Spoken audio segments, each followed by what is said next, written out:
Il distribua les pains aux convives autant qu'ils en voulaient. Alléluia, alléluia, un grand prophète s'est levé parmi nous et Dieu a visité son peuple. Alléluia.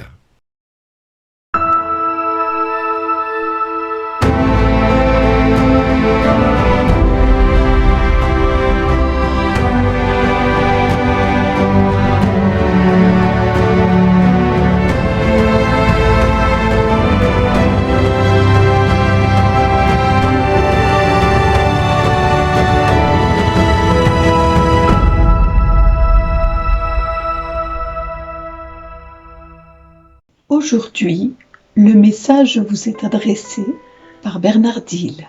Bonjour les amis.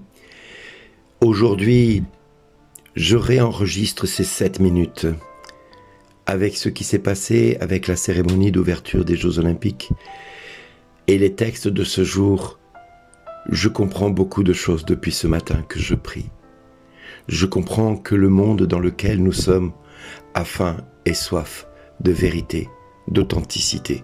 Malgré cette faim criante du peuple, des hommes et des femmes qui composent notre société, le monde ne peut satisfaire à sa réponse et à ses besoins. Il est donc capital que les chrétiens se lèvent aujourd'hui pour donner à manger à ceux qui n'ont rien.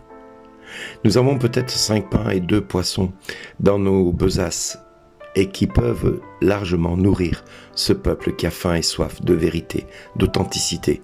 Et la vérité est Jésus. L'authenticité, c'est le Christ qui ne cesse de se donner et se donner sans cesse.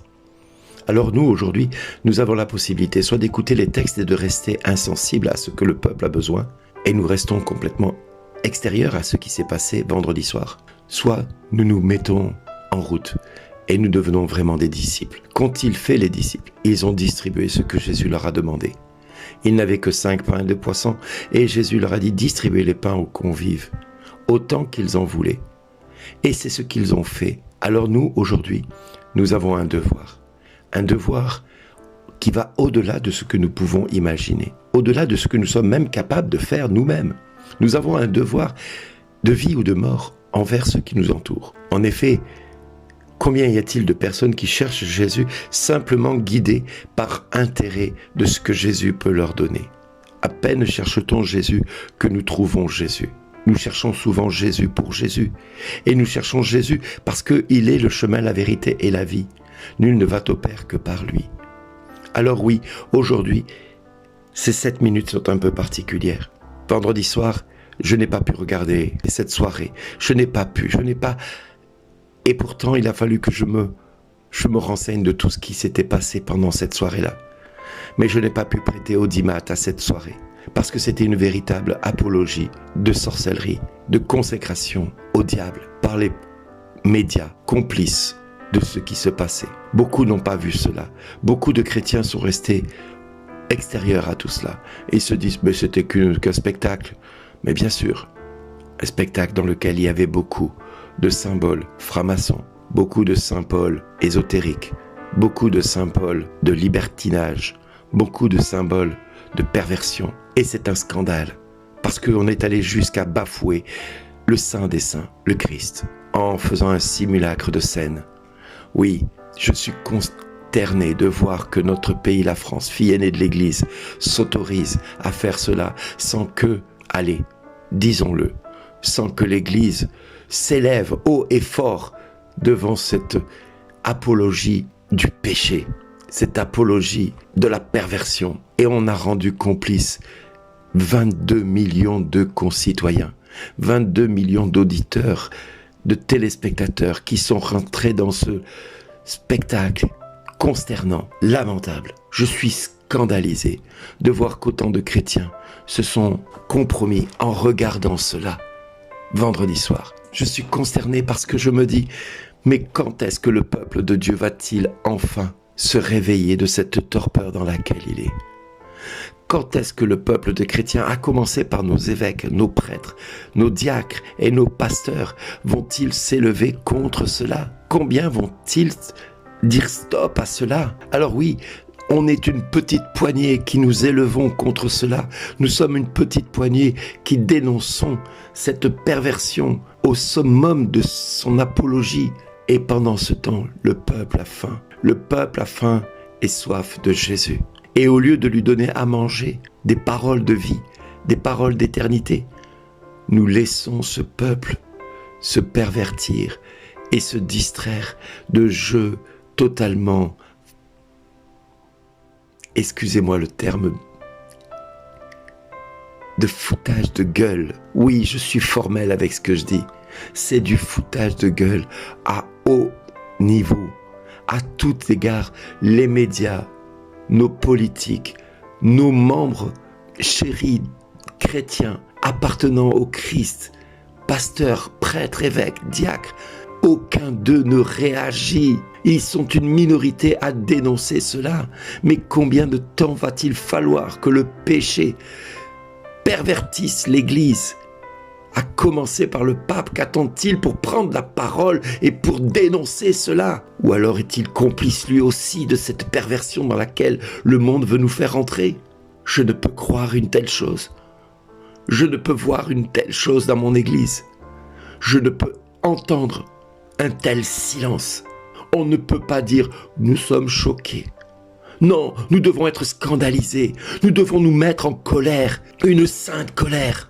Pas de violence, mais une sainte colère. Dire aux hommes de ce monde, cela suffit de prendre les chrétiens avec leur miséricorde comme des lâches et des faibles. Cela suffit de nous prendre pour des idiots, des gens naïfs. Nous voyons là où vous nous voulez nous conduire. Nous voyons là où vous voulez conduire le peuple vers la perversion.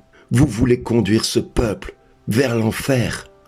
Je ne serai pas complice d'une telle chose. Je ne pourrai pas être complice d'une telle chose. Et je dénoncerai, même au prix de mon sang s'il le faut, tout ce qui a été dit et fait contre les enfants de Dieu, que nous sommes tous et toutes. Je suis obligé de dénoncer haut et fort ce que l'Église ne fait pas aujourd'hui.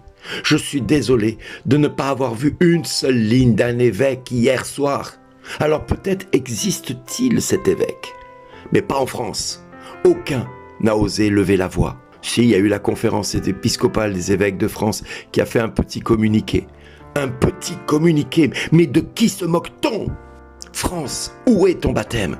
Qu'as-tu fait de ton baptême? Chrétien, lève-toi et donne à manger aux hommes de ce monde qui ont faim et soif de justice, de vérité, d'authenticité. Oui, ils ont faim de Dieu. Tu ne peux plus te taire. Tu ne peux plus te compromettre avec ce péché. Tu ne peux plus accepter une telle chose. Combien de temps va-t-il falloir pour que les enfants de Dieu se réveillent? Faudra-t-il que le Seigneur vienne enlever une partie de son Église pour que tu te réveilles? Mais il sera déjà trop tard pour toi, mon ami. Tu seras dans la fange et tu partageras le pain des indigents. Tu partageras ce qui restera. Mon ami, si je peux te demander, ce matin, ne laisse pas passer cette journée sans te réveiller. Ne laisse pas passer ce temps qu'il t'est offert aujourd'hui pour te convertir, pour te repentir d'avoir été complice de cela vendredi soir. Tu ne peux plus rester extérieur à ce qui se passe, car il vient le temps du jugement pour l'Église. Il est là, il frappe à ta porte et il te demande des comptes. Église du Christ, le jugement commence maintenant pour toi. Qu'adviendra-t-il de ce monde si l'Église est jugée à grande peine? Mes amis, prions pour notre Église. Prions pour nos frères et nos sœurs qui se sont laissés séduire par cette cérémonie des Jeux Olympiques. Oui, prions pour que le Christ vienne dans son infinie miséricorde leur faire miséricorde. Prions.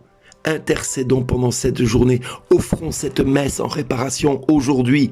Demandons à Dieu de faire miséricorde. Demandons à Dieu de pencher son regard vers son Église et de lui faire miséricorde. Supplions notre Seigneur. Intercédons pour notre peuple. Il a faim et soif de vérité. Jésus ne veut pas que le nourrir de pain et de poisson. Il veut lever au milieu de son peuple des disciples, de véritables disciples.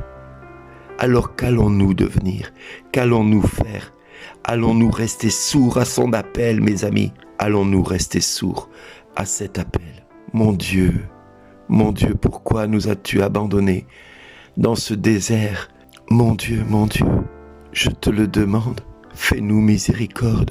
Fais descendre sur ton peuple ton regard de miséricorde, et nous serons sauvés.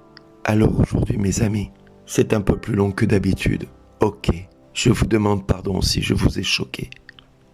Eh bien non, je n'ai pas envie de vous demander pardon si je vous ai choqué, parce que j'ai été scandalisé par le nombre de chrétiens qui sont devenus complices de cette apologie démoniaque qu'il y a eu vendredi soir. Je ne peux vous demander pardon. Je ne peux que vous mettre en face de votre responsabilité, à tous et à toutes, et d'aller trouver un prêtre et de vous confesser, d'avoir regardé cela sans réagir, sans discerner que vous étiez en train de regarder la glorification de Satan dans toute son horreur. Non, mes amis, vous m'entendez bien, je ne vous demande pas pardon. Je vous invite plus que jamais à vous repentir. Je vous invite à vous corriger pendant qu'il est encore temps. Après, je vous demanderai pardon. Mais pour l'heure, il n'en est pas question. Mon rôle de serviteur de Dieu est de me mettre en colère face à votre stupidité et à votre naïveté, de vous laisser manipuler autant sans réagir. Alors les amis, je pourrais vous dire à chacun, merci d'exister.